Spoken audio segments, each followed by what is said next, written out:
Krásné dobré ránko všem, já vás zdravím z Bali, z města Kuta. No a místo, které jsem dneska chtěla navštívit, byl Atlas Beach Club. Je to největší klub tady v Asii, ale jelikož lehátko tam stojí kolem 4000 korun českých, tak jsem si řekla, že to vzdávám, že mi vlastně za to nestojí tam jenom přijet. No tak tohle je...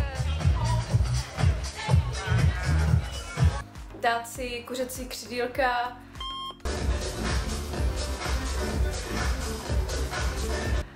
nějaký drink a jenom tak jako počilovat a chodit.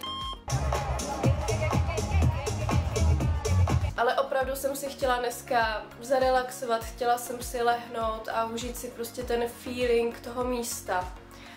Takže jsem našla alternativu, vypadá velice balijsky. A ta alternativa je Azul Beach Club. Na internetu to vypadá takto a je to vyloženě můj styl, který se mi hrozně líbí. Uvidíme, jak to bude vypadat v reálu, jestli to bude opravdu tak krásné jako na fotkách. Tento klub se nachází asi 15 minut jízdy motorkou od tohoto hotelu, takže tohle mi opravdu dneska vyhovuje. Nechtěla bych dneska cestovat někam hodně daleko. Před chvilkou jsem byla na recepci, zarezervovala jsem si odvoz na 12. hodinu. Teďka mám asi půl hodinky čas, takže se zbalím a vyjedu.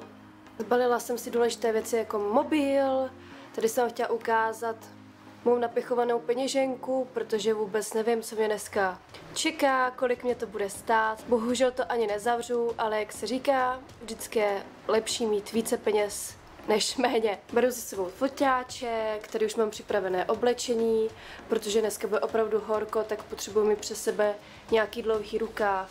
Tady mám připravené vody, napití, jablíčko a ručníček.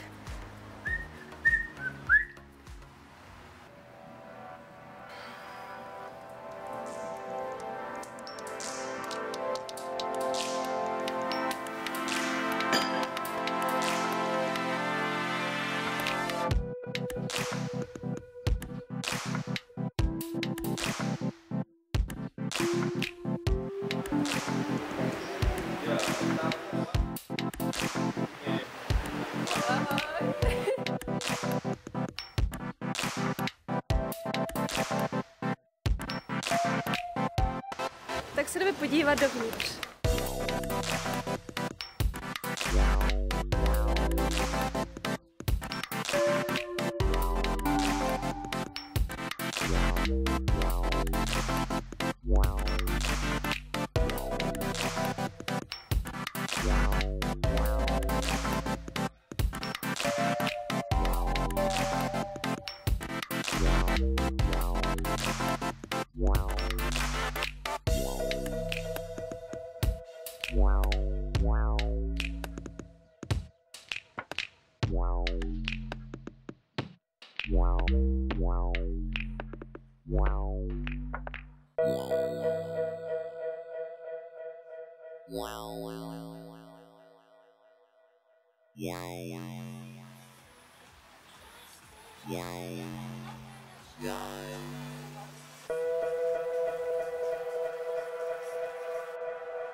Páni, já jsem naprosto unešená. Sice jsem se dostala do komplexu, který je vyloženě pro hosty vlastně tohoto hotelu, ale až snad teďka fakt cítím pravou podstatu Bali. Naprosto kouzelné místo. Je tady tak krásně a ty domečky jsou fakt tak roztomilé A hned takhle, když půjdete nahoru po schodech, tak jste vlastně v Beach Clubu, kam jsem přijela dnes.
Začíná šťastná hodinka, nebo šťastné hodinky od 3 do 6. A jelikož je to nádherné letovisko a já jsem ještě neměla žádný alkohol, vlastně za celých 7 dní, co jsem zde, tak jsem si objednala tenhle ten pěkný kotlíček. Stál 120 000, ale s tím, že až ho vypiju, tak dostanu další tip.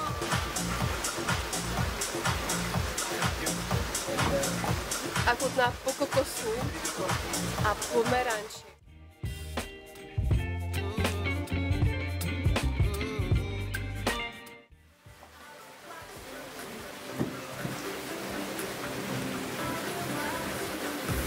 Hodně sladké, rumové.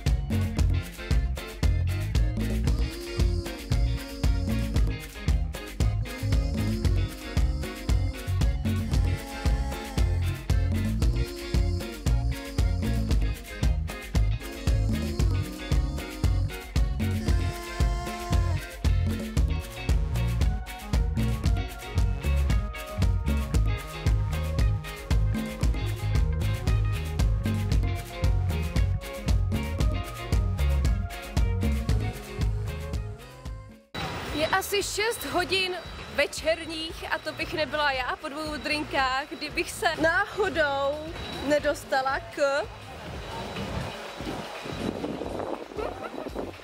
Takže jsem zde, přátelé, já jsem to tak nějak slíbila jsem to sama sobě, hrozně se těším, jako fakt jsem tady, tyjo, jako fakt jsem si myslela, že si sem nedostanu, ale dostala jsem se.